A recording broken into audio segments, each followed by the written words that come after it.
everyone, my name is Brittany. Welcome back to my channel, and today I'll be going over my reading plans for 2023. It's Brittany, bitch. As one does when going into a new year, you end up with new goals. And I have a whole bunch of goals for the channel specifically.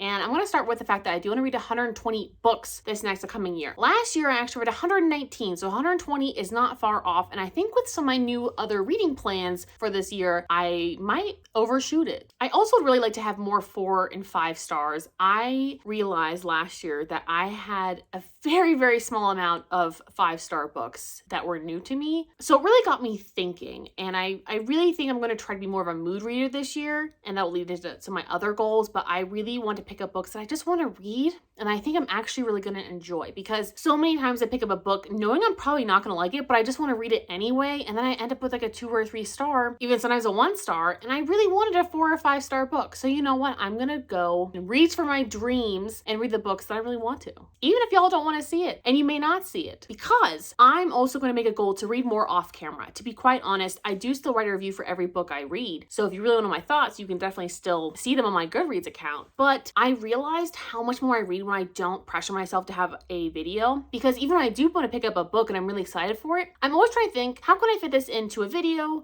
What other book can I fit into this? And some books just don't fit into a video, and I don't always feel like doing a reading vlog for a whole week or something, because it just doesn't work with all the other books I'm reading. That would be the only other book I'd be reading that isn't in a vlog. So it just makes more sense to actually read a lot of things off camera, and especially audiobooks. I can finish like 2 to 3 audiobooks in a week at work. I don't have to vlog any of those. And that realization and that empowerment is actually really freeing to me, because I see so many other booktubers doing the exact same thing, and I just think they're successful and they're enjoying the books that they're reading. Like, why don't I just try that? You know, I need to release myself from this need to put every single fucking book into a video, because I've done that the past couple years and it's exhausting. It's exhausting. You don't get the content you need. It puts a lot of pressure on me. And I think I can put out hopefully more videos if I am picking books that I enjoy more and I'm not forcing them to be in a vlog, because I definitely can make vlogs where I'm just like, hey, I'm gonna do a 24-hour readathon or something. And I just think it'll help unlock my creative juices if I'm not being forced to read books for reading vlogs in a certain amount of time. But because of that choice, I'm also gonna try to do more wrap-ups, because that way you guys can actually like get an opinion on the book that I read, but you don't have to actually watch me reading it. And I think that again was a very empowering choice. However, this came very late. It is like mid-January. I wanted to do this at the beginning of January. I did have some extenuating circumstances. However, I think that's the problem with sit-down videos, is that I take a longer time to do them, because reading vlogs are much easier for me personally to do. I can definitely film a 5-minute clip of me recording my thoughts on a book and then edit it in the same night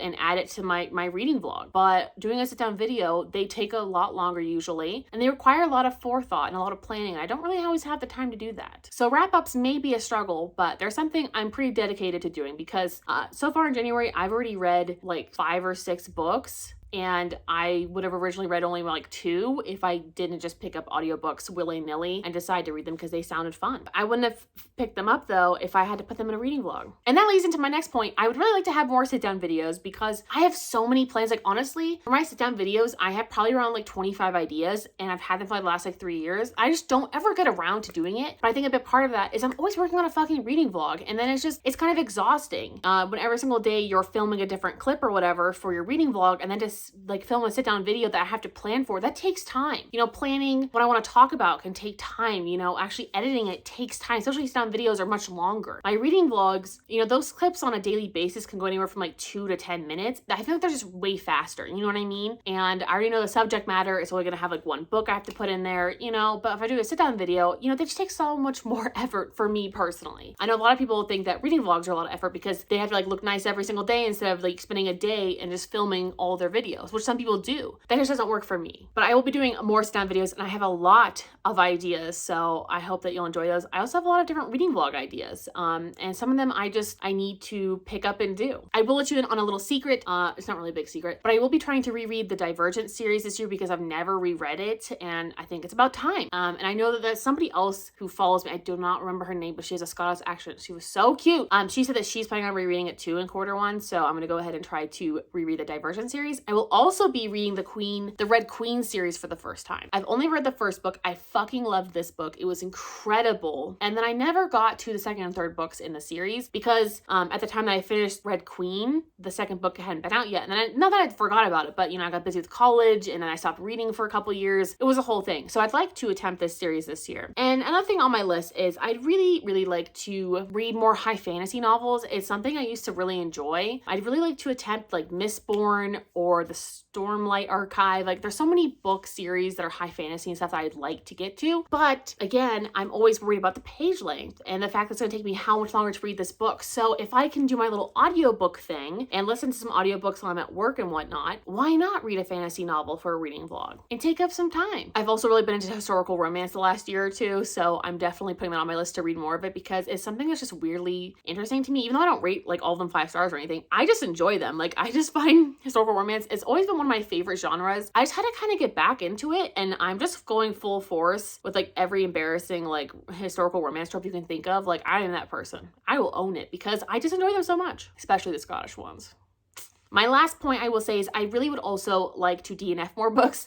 I'm kind of bad about DNFing books, but in the last year, I've been a lot better. I had more DNFs than I've had any other year because I usually try not to DNF books because I want to give them a chance. But you know what? Some books are just not meant to be read. And I think I'm doing a better job too of just picking it up, reading a couple chapters and realizing it's not for me and not even reading the book. Just be like, you know what? This wasn't for me. I'm returning it to the library, bye. Because some books don't need my opinion and I don't care enough about them to even write a review. And some of them I trudge through and then I write a review because I'm so mad that I made myself do it. So anyway, those are my big plans for 2023 in terms of reading. I'm also really going to try to make some really good content for you guys. I am moving to North Carolina at the end of January, which is coming up here in about a week. So I am very excited for that. And I'm going to try to vlog my experience as much as I can. And of course, since I'll be in the car for like 3 days fucking straight, I will be trying to read as many audiobooks as I can. But in the same sense, sometimes on road trips, you don't want to listen to audiobooks. I'd much rather listen to music. It just totally depends on my mood. But that's on my list. And then I probably make a couple different moving vlogs. So I'm going to see what I can do. But that is my plan. And please let me know your reading goals down below. I'm really excited to hear it. I hope that you guys up your reading goals this year. And one of those things is trying audiobooks, you guys. I'm telling you, I've really kind of got back into them and they're just a godsend. And if you find the right ones, they are just life-changing. Anyway, I hope this video finds you well and I will talk to you guys all very soon. Bye!